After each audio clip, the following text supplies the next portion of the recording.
Nós temos, nós conhecemos, né, o valor da dignidade da pessoa humana. É um valor que, inclusive, está na nossa Constituição, né, no título primeiro, faz parte dos fundamentos da República do Brasil, a dignidade da pessoa humana. E provavelmente você também tem esse senso de dignidade da pessoa, de ser uma pessoa humana, mas esse é um conceito que não é muito comentado. A gente toma esse conceito ou esse valor como uma coisa já sabida. E eu quero hoje, durante essa live, falar um pouco sobre esse conceito, esclarecer esse conceito, e ao final dessa nossa conversa, eu espero que você compreenda o significado desse conceito, que ele se amplie na sua mente e que isso, inclusive, possa ter um efeito para o seu sentimento em relação ao senso de dignidade da pessoa. Antes de continuar, eu lembro você de se inscrever no canal, né, de você compartilhar também esse link, né, porque outras pessoas que você conhece podem ter interesse nesse tipo de conteúdo. Então faça isso para dar também sinal aqui para a máquina de que tem gente se ocupando com esse conteúdo na internet. Isso é uma coisa importante, tá bem? Então faça a sua inscrição, compartilhe o link, inscrição no canal, compartilhe o link. E se for o caso, até salve esse vídeo também para você assistir outras vezes, se isso for mais prático para você.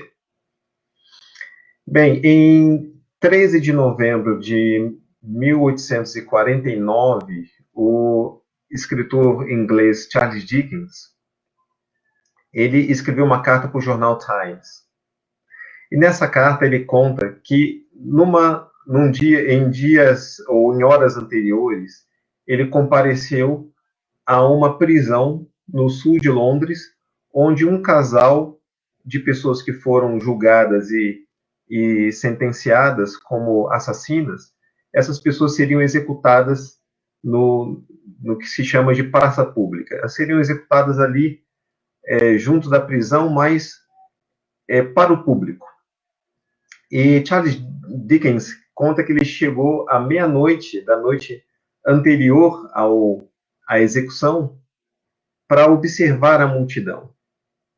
Ele declara que era essa a sua motivação. E ele começa a contar que nos momentos que ele fica ali, ele se horroriza com o comportamento da multidão. Então aquela multidão estava ali, ele fala em cerca de 30 mil pessoas, isso encheria, 30 mil pessoas talvez encham um pequeno ginásio de esportes. Essas 30 mil pessoas estavam ali para verem aquela execução, a execução de um casal, da Mary Manning e do Frederick Manning. E ele fica estarrecido, estupefato com o fato de que aquelas pessoas estão ali como se elas estivessem esperando um show. Né? Hoje seria um show de música pop. Então havia brigas, ele fala de brigas, ele fala de gente assoviando, gente contando piadas grosseiras, gente gritando. Enfim, ele observa que não há ali nenhuma reverência, nenhuma, nenhuma consideração ao fato de que seres humanos iam ser executados ali. Aquilo era apenas um espetáculo. E, em certo momento, ele diz, inclusive, que parecia que as pessoas nunca tinham ouvido o nome de Cristo. E aquele evento preocupava Dickens, porque ele já sabia que havia parlamentares que tinham interesse de levar a execução para uma instância privada. Então, às vezes, em outros contextos, acontecia esse tipo de execução privada, em que só os interessados observavam a execução. Por exemplo, familiares da vítima, né, que foi, no caso, assassinada. Então, ele estava fazendo aquela observação porque ele queria escrever justamente para promover essa ideia junto a parlamentares de levar a execução por um espaço privado. E ele termina essa carta para o Times, onde ele quer acentuar a impropriedade, né, daquele evento público. Ele termina a carta dizendo, ou com a expectativa de que mazelas morais pudessem ser extirpadas da vida daquela sociedade. Então, Dickens observa o desprezo em relação a uma vida humana sendo exterminada, tendo a sua existência, né, terminada. Ele observa isso, esse desprezo, e chama isso de uma mazela moral. E fala da necessidade de extirpar essa mazela moral. Naquela época, então o Dickens escreve essa carta em 1849. Naquele momento, publicamente era possível expressar aquele desprezo em relação à vida humana. Mas aquela era justamente uma época onde valores contrários a isso estavam ganhando força. Né? Anos atrás, em relação a Dickens, tinha acontecido a Revolução Francesa. Né? E pela Revolução Francesa, um dos valores que foi afirmado foi justamente o valor da dignidade da pessoa, da inviolabilidade da vida, de direitos inerentes, de liberdade, igualdade. Então, aquela era uma época em que esses valores ainda estavam contrapostos. E é justamente em função desse tipo de situação, né, desse embate, que algumas pessoas passam a propugnar pelo valor da dignidade da pessoa e também expressar compaixão e respeito pela vida. Esse é um momento, século XVIII, século XIX, em que a gente começa a ouvir falar, né, dentro da política, dentro da esfera secular, fora da religião, desse valor da dignidade da pessoa. E há uma situação na França, já anos à frente de Dickens, que também acirram essa discussão em torno do valor da pessoa. No finalzinho do século XIX, em 1894, ocorre uma situação na França, que é a situação em que um capitão francês de origem judaica é injustamente acusado de praticar um crime de vazamento de segredo do Estado para militares alemães. E ele é julgado de maneira inconsistente, sem provas, e é sentenciado, e ele é mandado para uma prisão numa ilha francesa. Se eu não me engano, uma ilha francesa ali no Caribe. E isso gera um grande debate na sociedade francesa, isso faz com que haja ali uma espécie de uma polarização de pessoas a favor de Alfred Dreyfus e pessoas contra o Dreyfus. Então, isso é conhecido como o caso Dreyfus. Em 1898, intelectuais franceses escrevem um manifesto, que é conhecido como Manifesto dos Intelectuais, exigindo um novo julgamento, exigindo um julgamento justo. Porque naquele ano foi feito um outro julgamento que reforça a condenação, a mesma condenação.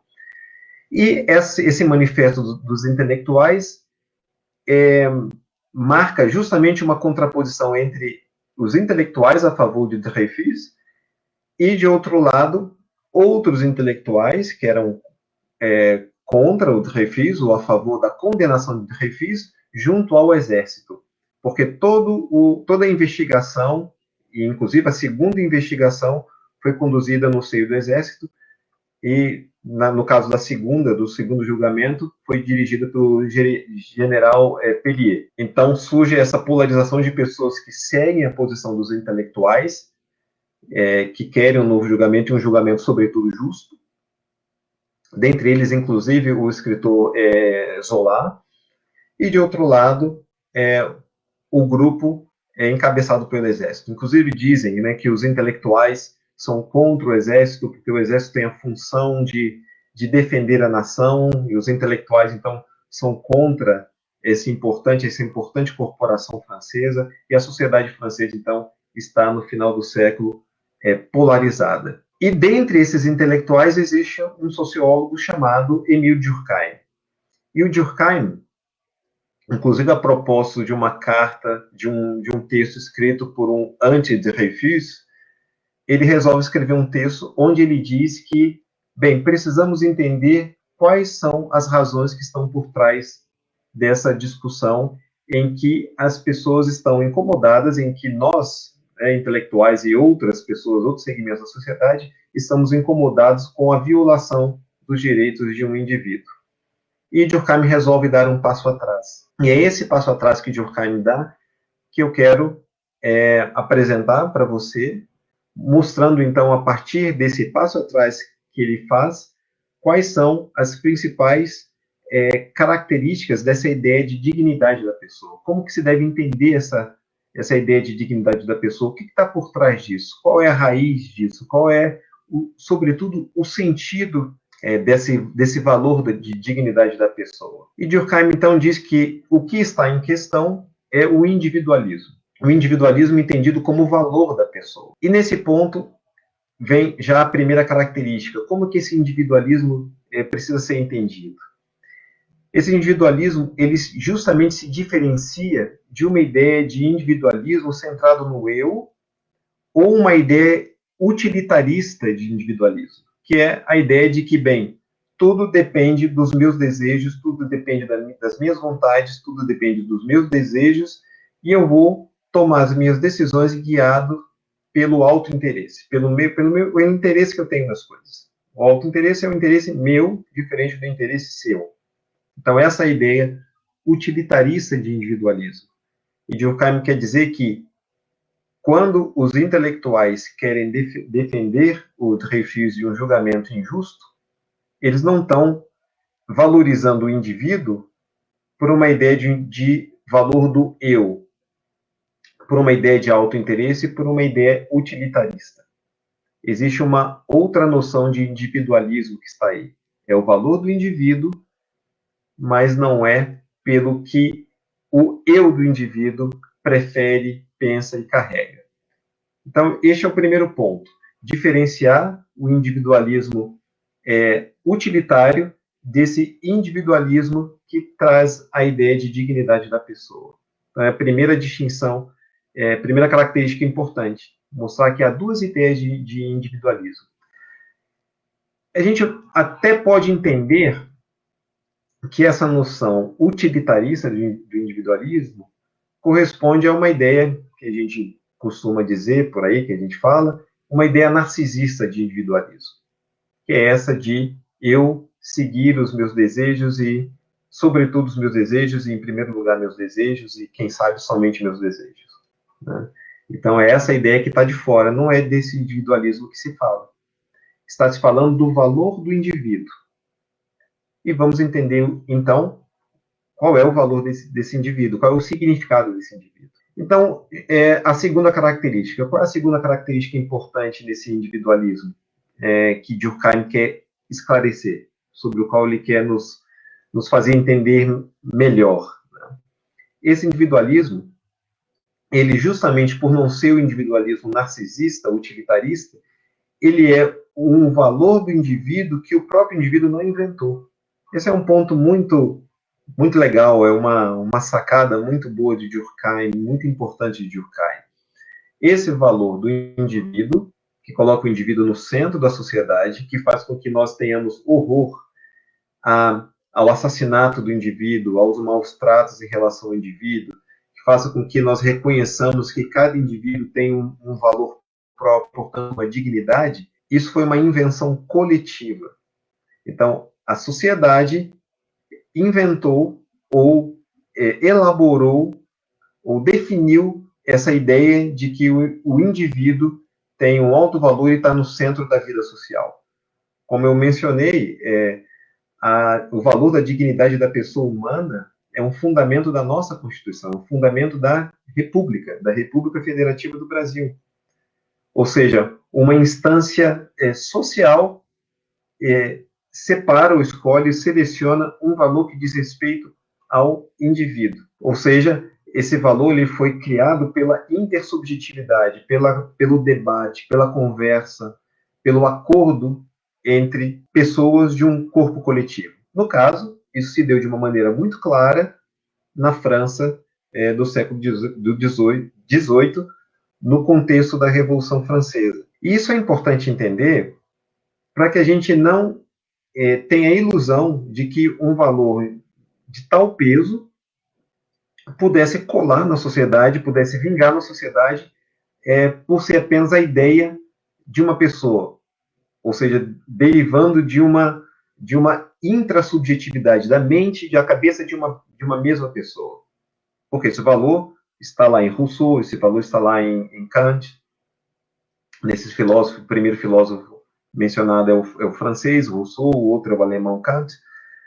Então, isso seria insuficiente para estabelecer esse valor na sociedade. Então, a própria sociedade deveria sustentar esse valor para que ele pudesse vingar na própria esfera social. E é isso que Durkheim está dizendo. Né? Então, o valor não vem da intrasubjetividade, não vem da cabeça de uma pessoa, o valor não vem da suprassubjetividade, não cai do céu, não vem, por exemplo, né, da religião, mas vem da intersubjetividade, né, do contato entre as diferentes subjetividades, entre as diferentes mentes, entre as diferentes pessoas, para usar uma palavra bem simples. Interpessoal, então. Né? É na interpessoalidade que esse valor é elaborado. Quando se diz que esse valor não vem da suprassubjetividade, não vem de uma mente divina, a mente que está lá em cima, né, que a gente representa como estando fora, né, geralmente lá em cima, é importante dizer que, porém, a religião, especialmente a religião cristã, contribuiu, ela colaborou para que esse valor fosse constituído na sociedade. Especialmente o cristianismo, conforme os discursos de Jesus. Então, essa noção de valor do indivíduo, da pessoa, começa ali, isso é verdade. Né? Mas isso não atinge não extrapola a religião e não atinge uma abrangência social, senão nessas circunstâncias de um grande movimento, primeiramente político, e depois, primeiro ideológico, depois político e depois jurídico, que é localizado nas circunstâncias da Revolução Francesa. Então, foi importante esse evento ideológico, político, social, para que esse valor do indivíduo extrapolasse a crença individual, extrapolasse o fato de que as pessoas são livres para acreditar nisso ou não. Então, quando isso entra no direito, todo o direito e toda a vida social precisam funcionar de acordo com esse valor do individualismo, que é a base, né, dessa ideia nossa de dignidade da pessoa. Então, essa é a importância de se compreender a sustentação coletiva do individualismo. E por isso, como eu já disse, nós nos incomodamos com o maltrato, com o desprezo de uma vida individual. Nós, eu digo, muitos de nós, isso já é um valor que cabe para toda a sociedade. Né? Como eu falei, está na nossa Constituição também. Né? Então, essa força do individualismo, de não ser só uma ideia, de não ser apenas uma regra do direito, mas justamente por ser uma regra do direito, mobilizar as forças do Estado para sustentar esse valor. Então, isso não dependeu da religião, dependeu sim desse movimento histórico, que, como eu disse, gerou também um grande debate dentro da França. Né? E é legal dizer, ressaltar, que isso mobilizou a França de tal maneira, a ponto de polarizar a França, justamente porque foi na França, ali naquelas circunstâncias da Revolução Francesa, que essa ideia de individualismo, ao mesmo tempo, surgiu e ganhou papel político e papel jurídico também. Então, quando, lá na época de Durkheim, 1898, esse debate está super acirrado, com a sociedade polarizada, intelectuais e adeptos de um lado, exército e adeptos de outro, quando isso acontece, eles estão discutindo a própria tradição francesa, estão discutindo a identidade francesa. Então, é um debate super importante. E por isso Durkheim diz, olha, nós precisamos entender o que está em jogo aqui. E a resposta do que está em jogo é a terceira característica. A primeira característica foi a diferença desse individualismo em relação ao individualismo utilitário ou narcisista. A segunda característica é a origem desse individualismo é coletiva. E qual é a terceira característica? Ela é a terceira e é a mais valiosa característica para se entender esse individualismo. E ela é um aglomerado de traços, né? Então, o primeiro traço é, justamente por ser coletivo, por ser uma ideia coletiva, por ser um valor coletivo, esse individualismo, ele é um individualismo moral. Então, eu convidei você aqui para falar de individualismo moral. Então, esse é o sentido. É moral porque é uma ideia coletiva. É uma ideia coletiva que obriga, segundo aspecto da moralidade, né, que obriga a todos a ajustar o seu comportamento conforme esse valor. E o comportamento conforme esse valor é de prezar pela vida do indivíduo, pela vida da pessoa, pela vida humana. E este é o ponto. Né? Esse apreço pela vida humana é mais do que um apreço estético, muito mais do que um apreço estético. Esse apreço pela vida humana é um apreço por uma figura que se tornou sagrada. Então, quando se fala de individualismo na modernidade, nós estamos falando de um novo sentimento de sagrado. Para não poupar as palavras, Durkheim fala, estamos falando de uma religião secular, estamos falando de uma religião moderna, estamos falando de uma religião que tem como principal peça sagrada o indivíduo. Por isso que esse indivíduo é inviolável, por isso que esse indivíduo carrega uma dignidade inerente dentro dele mesmo. Que se a pessoa, mesmo que a pessoa não tenha conhecimento dessa dignidade, é atribuído a ela e é reconhecido nela como sendo inerente a ela pelo mero fato de ser indivíduo, pelo mero fato de ser uma pessoa, é reconhecido dignidade nela. E aquela pessoa que sente a dignidade pode estar segura de que o que ela sente é maior do que ela, é um valor que não apenas ela preserva, como que aquela pessoa que não sente essa dignidade ela pode ser encorajada e ela deve ser encorajada a se saber portadora dessa dignidade e sentir essa dignidade. Então pense em você, será que não é da ordem do dia, né, que essa dignidade seja tanto reconhecida quanto seja também sentida? Será que toda pessoa é consciente dessa dignidade? Será que toda pessoa não deveria ser consciente dessa dignidade? Pense em você, né? Se a resposta não é positiva para essas perguntas, né? Eu penso que sim, né? Seria fundamental, seria importante e teria um grande impacto, tanto na vida da pessoa quanto impacto também social, se toda pessoa fosse consciente da sua dignidade e se comportasse conforme essa dignidade. Por isso que em outra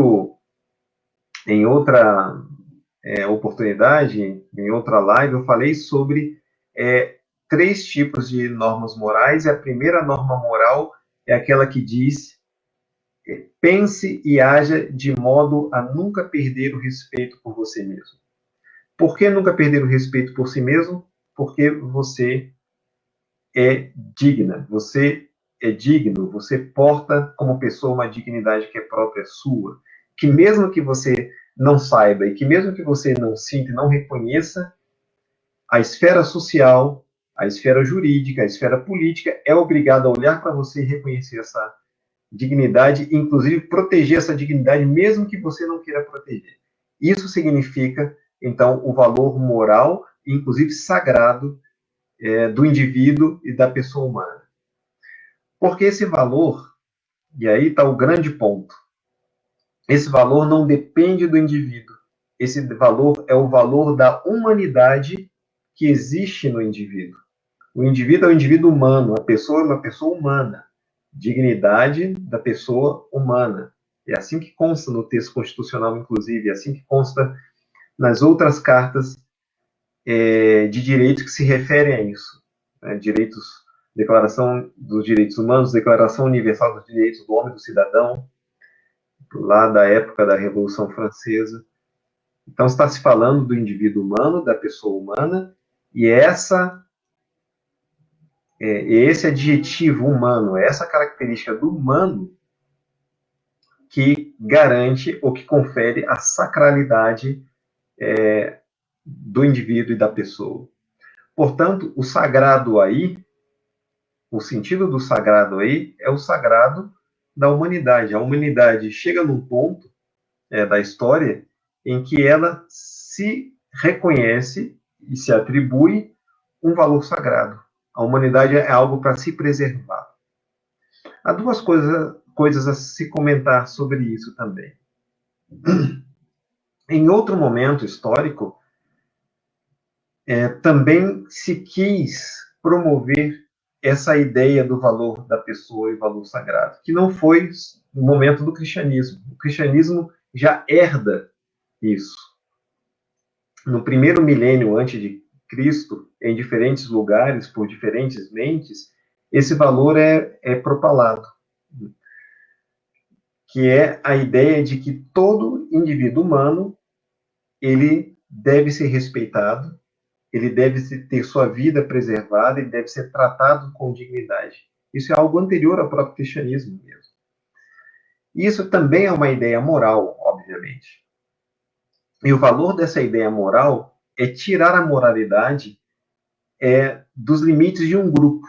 Porque a moralidade havia, o respeito havia, quando as pessoas tinham uma sensação de semelhança, de se reconhecerem como iguais.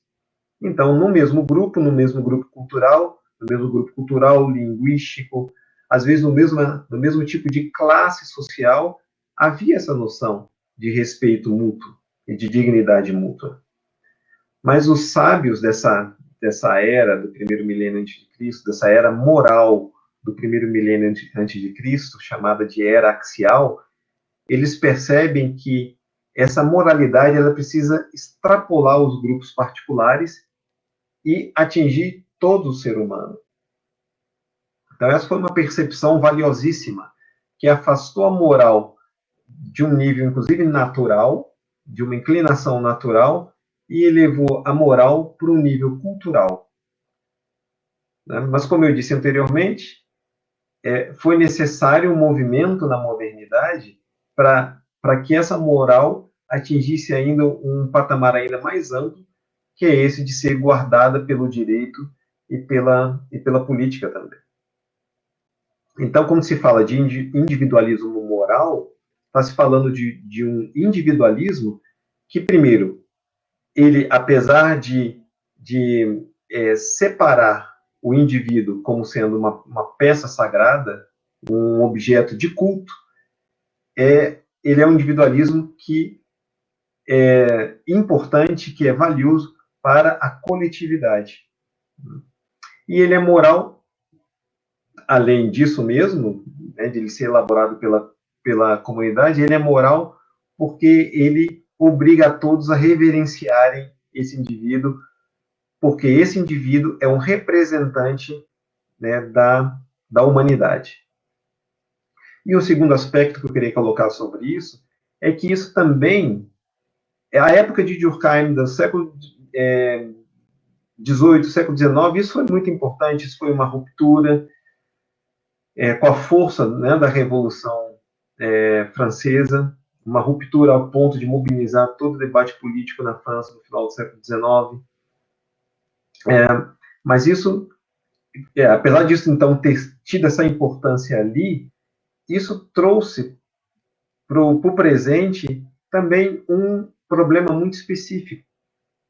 Isso levou a sociedade humana a se ver como a mais importante, como a mais valiosa, acima das outras espécies também. E isso traz como um efeito, vamos chamar assim, um efeito colateral, um certo desprezo às outras espécies, no sentido de fazer com que elas sirvam à espécie humana. Em outro momento eu deixo esse gancho aqui, eu vou falar sobre esse problema de maneira específica, né? Mas eu já indico, né, que hoje a gente precisa pensar além desse valor da dignidade humana. Esse valor da dignidade humana deve hoje ser interpretado da seguinte maneira: é digno para alguém que se quer humano, que ele também reconheça a dignidade das outras espécies, que ele também reconheça o valor de todo o sistema de vida, de todo o sistema ecológico. Hoje, o ser humano, o se portar como ser humano, para isso, não é suficiente reconhecer a dignidade de um outro indivíduo. Não é suficiente reconhecer ou atribuir respeito para um outro indivíduo como sendo um exemplar da humanidade. Hoje, para ser humano, para se comportar de uma maneira humana, é importante reconhecer a dignidade de todas as outras espécies, respeitar todas as outras espécies e, por isso, conservar todo o sistema de vida, além de ser uma grande esperteza para conservar a nossa própria vida também. Mas então é isso, né? Com essa exposição, com essa conversa que eu estou tendo aqui com vocês, ao final da qual eu chego, eu espero que tenha se ampliado o seu entendimento do que é essa dignidade da pessoa humana, né? Que você tenha compreendido que isso guarda o respeito e a sacralidade da própria humanidade. E que isso exige de nós também um comportamento condizente com o que é ser humano. Então, aquele que respeita o outro indivíduo está se comportando como um ser humano. Aquele que preserva a vida de um outro indivíduo, aliás, aquele que também respeita a sua própria vida, que respeita a sua própria dignidade, esse está se comportando conforme o projeto de humanidade que se tem. Esse projeto que já começou lá na era axial, mas que se torna um projeto político, jurídico, ideológico, a partir do século XVIII, e é isso que chega para nós, inclusive, da forma constitucional. Né? Então, esse é o significado do individualismo, esse é o significado da dignidade da pessoa, esse é um significado moral e é um significado coletivo, né? Para além das nossas vontades individuais. Então, eu espero que isso tenha ficado claro, né, esse significado, e que isso também possa ser útil para você, inclusive, avaliar os seus próprios sentimentos em relação a você mesmo e, sem dúvida, os seus sentimentos em relação aos demais humanos e aos demais não humanos também. E nesse ponto eu dou oportunidade para alguém fazer alguma manifestação, para alguém fazer alguma pergunta, que possa, inclusive, dar ideia do quanto que isso pôde mobilizar você, né, para essa ideia, por esse valor, sobre esse valor propalado, aliás, não tão propalado da dignidade da pessoa humana, né? Em alguns círculos muito específicos se fala isso de uma maneira muito clara, né? Então eu diria que esse individualismo moral, né, ele precisa, inclusive, se tornar uma ideia mais consciente para todos nós, né? Para que a gente relembre, né, disso na própria Constituição, né? Nesse sentido, o próprio inciso, né, terceiro do primeiro artigo da Constituição, ele mesmo deve ser mais propalado, mas carregando o significado que está embutido nele, que é inerente a ele, que é o respeito ao humano. Então, quando a gente tem atitudes, né, de desrespeito ao humano, a um indivíduo, a um outro indivíduo, nós estamos violando o valor da humanidade. E esse valor da humanidade está em nós mesmos. Atacar a humanidade significa atacar nós mesmos. Então, tá bem, parece que não há nenhuma manifestação por hora e a gente pode ficar por aqui. Como eu digo, tenho a expectativa da utilidade disso para você, né? Então, que isso fique repercutindo em sua mente, que isso repercute em seu sentimento, que você ainda possa compartilhar essa comunicação com alguém, e em breve a gente está junto aqui de novo para uma nova conversa. Tá bem? Obrigado e até a próxima.